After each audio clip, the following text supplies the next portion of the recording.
Pergi. Pergi.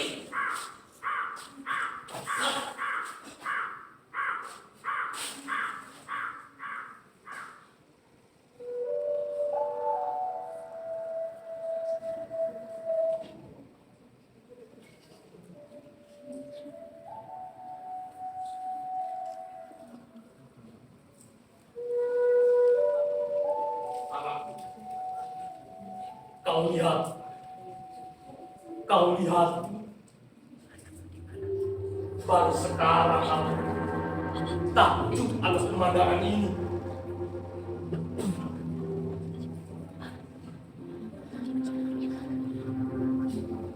Ya cukup, Pak. Bukankah diriku juga sama seperti mereka sebelum ayah mendapatkan diriku? Ya, seperti mereka sebelum ayah mendapatkan kau.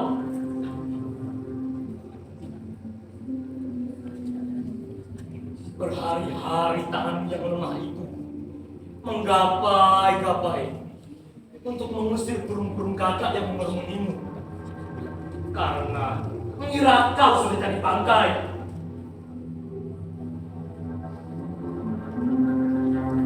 Ibumu yang mewarisi tubuhmu itu sudah kebal atas bau busuk bangkai kawan-kawanmu, juga musuh-musuhmu, dan udara mengantarkan kuman-kuman untuk mengunyah sedikit demi sedikit luka yang parah itu.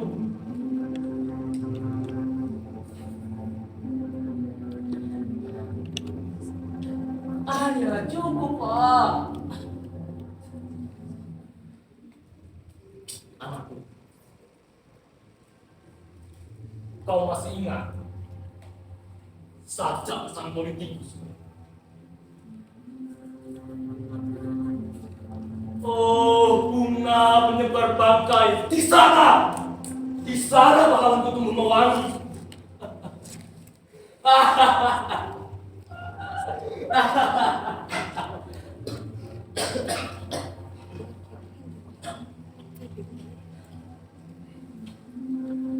Sajak itu cukup baik, cukup bermutu dan anakku, kau tahu bedanya sajak yang dibuat oleh seorang politikus dengan seorang penyair?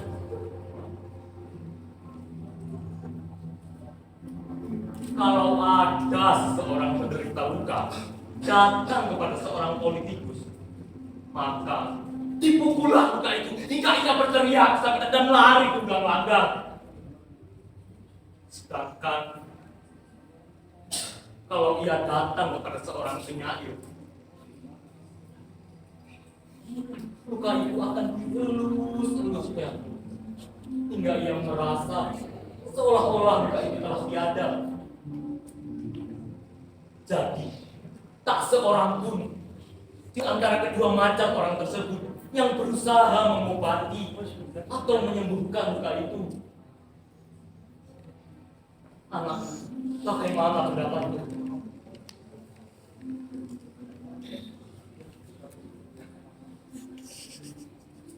Ya cukup, Pak.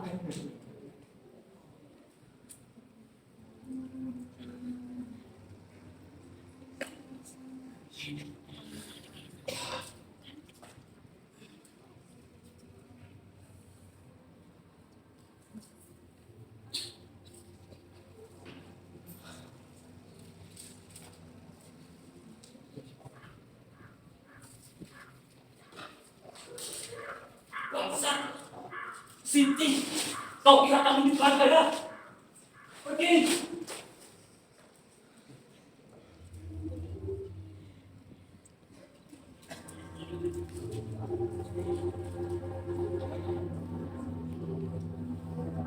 Malam datang anakku, sedang gagak-gagak itu masih belum kenyang.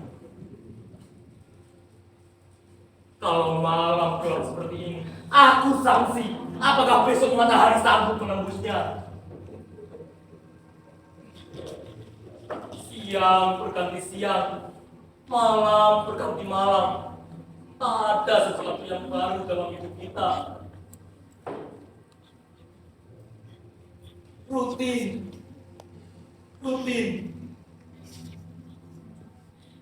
Ayah, cukup, Pak. Semuanya sudah ada yang mengatur.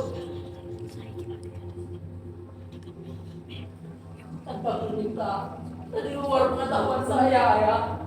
Ayah saya dari rahim ibu yang bersuamikan ayah.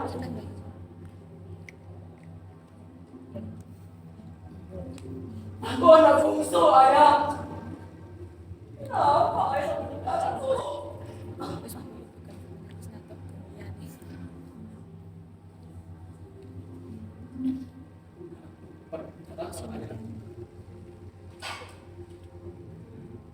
Aku ingin dimasukinya. Yang dilarang. Jangan kejam. Bawa aku ke sana. Sekarang. Bapak Arab. Mungkin aku bisa hidup terus.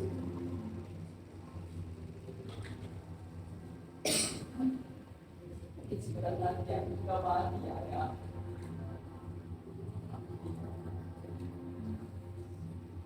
Ini aku bisa berkata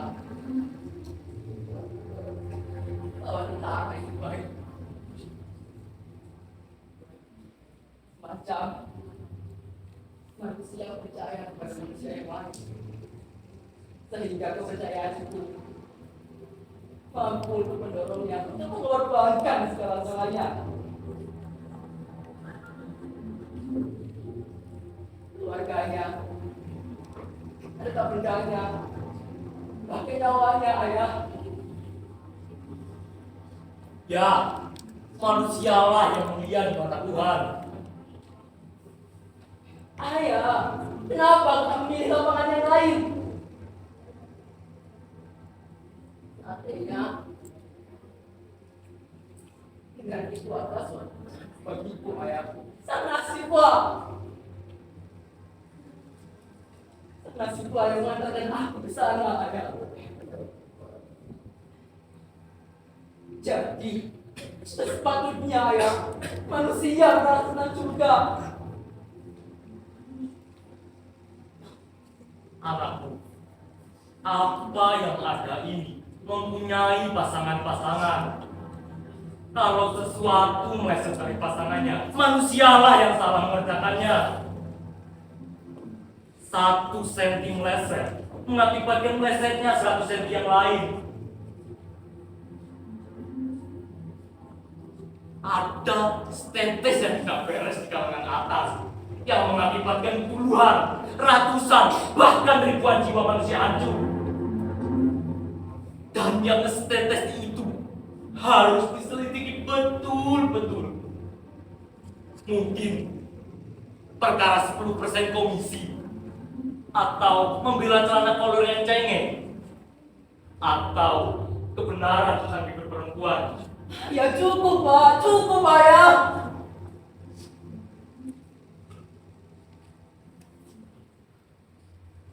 Nasib pula anakku. Nasib pula yang menyebabkanku bicara, sehingga tidak cukup sekian saja.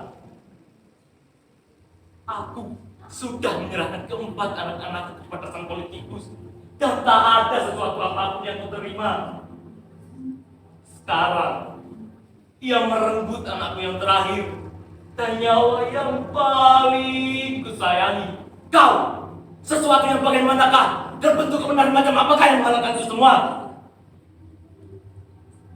Tak bisa kulakukan lagi, anakku.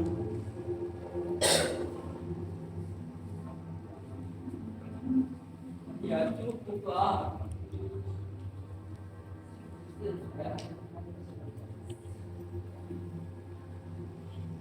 Satu kemungkinan, tapi suatu yang sedang bersyukur, Ayah. Tak guna untuk disesali. Belum cukup, anakku, belum cukup.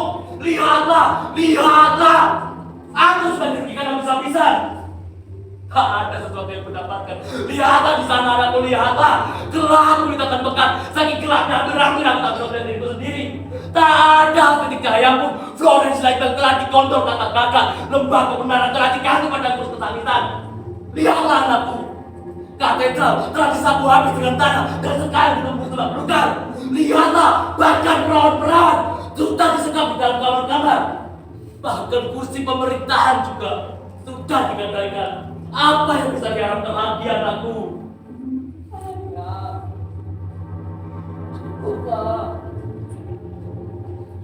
Suatu yang sudah terjadi. Buat apa bisa kembali, ayah?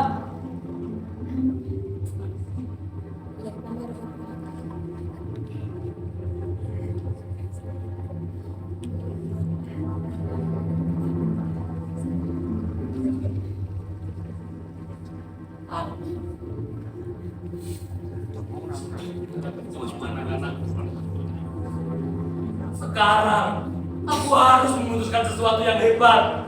Biar aku tak dirugikan habis-habisan. Anakku, aku minta sumbanganmu. Apa maksud ayah sebenarnya? Ayah. Harusnya keluarga kita berbangga, ayah. Berbangga, aku sudah kenyang dengannya.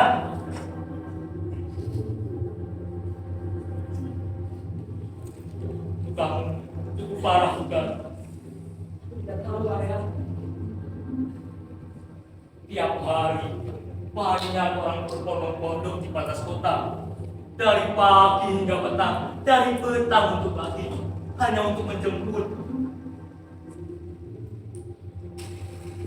Kalau suaminya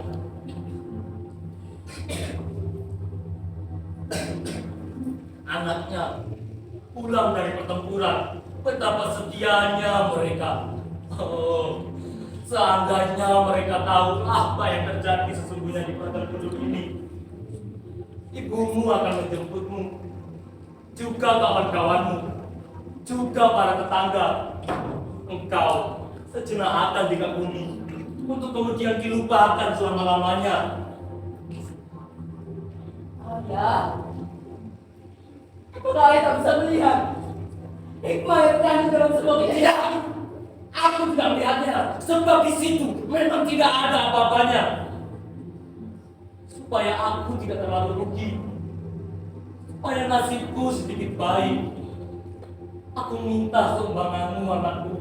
Ayah, apa maksud ayah sebenarnya? Aku ingin engkau menjadi pahlawan. Ayah, Itu bukan sajak sang politikus. Oh, bunga menyebar bangkai di sana. Di sana pahlawanku tumbuh mewangi. Betapa lezatnya sejak itu.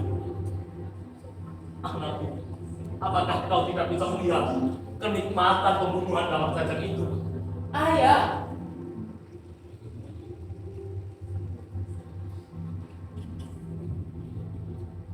Anakku,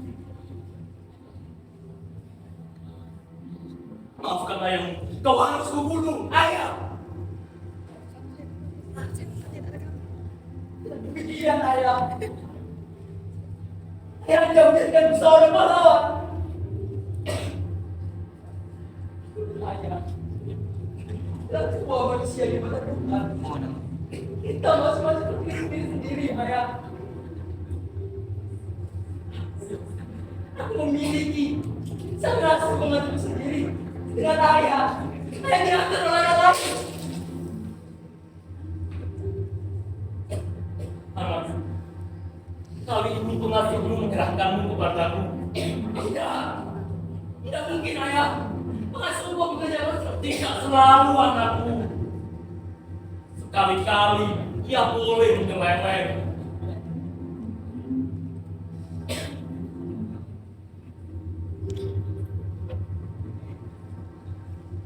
ayah.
Iya, jika dia. Seorang perempuan yang berani, benar. Maya, pahlawan yang kemarin. Betul. Dan ganti juga ya.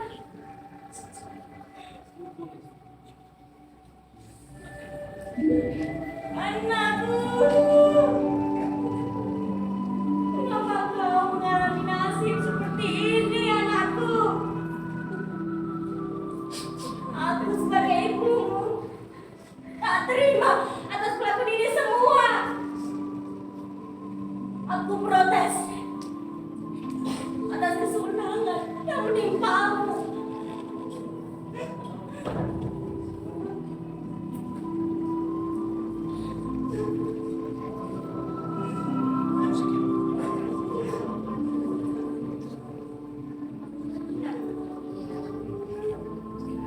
Apa itu? Dia, dia perempuan yang tega melakukan ini sendiri. Ya Tuhan, Ayo, pulang. oleh ibunya sendiri. Iya. Dia memukul diri sendiri loh. Bagaimana mungkin? Bapak yang bisa.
Dia telah diceraikan.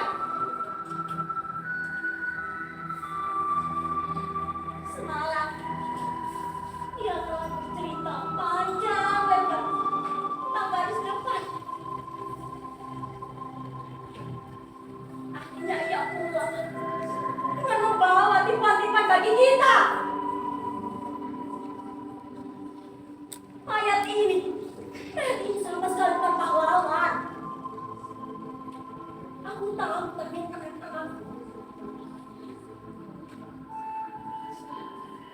di dalam yang bikinnya jadi pahlawan. Dia membunuhnya dan dia menipu kita. Sebaliknya, aku kena tipu oleh mereka.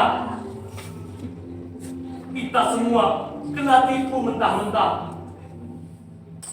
Berapa aku, keluarga Ludes, tak ada sesuatu apapun yang didapatkan.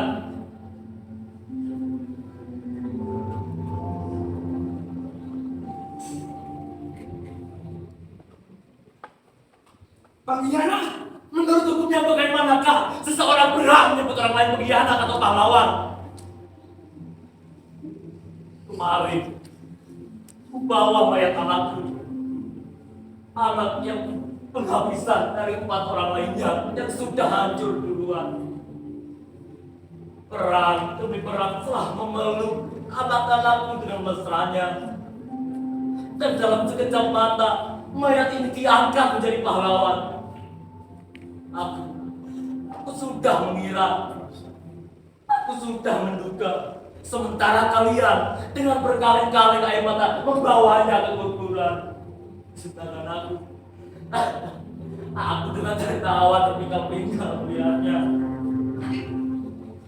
Dengan bijak pada nilai-nilai objektif, kita akan ada tipuan-tipuan. Adakah nilai-nilai objektif? Semuanya subjektif. Apa yang kamu harapkan sekarang? Apa yang bisa aku harapkan dari kalian?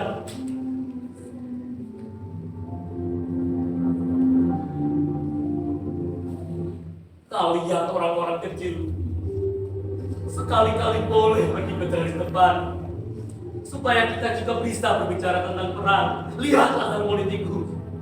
Dia berbicara tentang negara, tentang ekonomi, tentang kebun binatang, tentang perempuan. Semuanya diborongnya.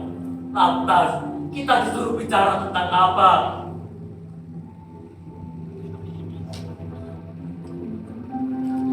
Perutku terasa muak. Muak. Juga malu bukan sakit.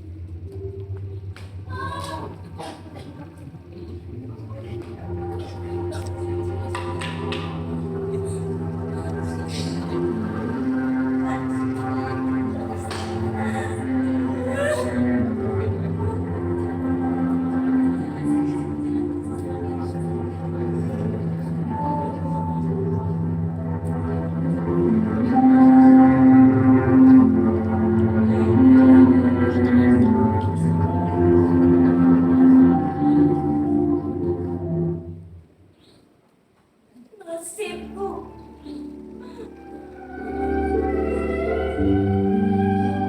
Oh, nasibku. Sudah kepada setan pun tak mengharapkan nasib yang demikian.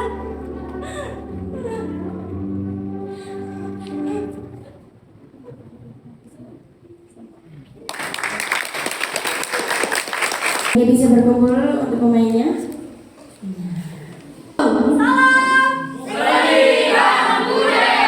Salam. Teater Sabaca.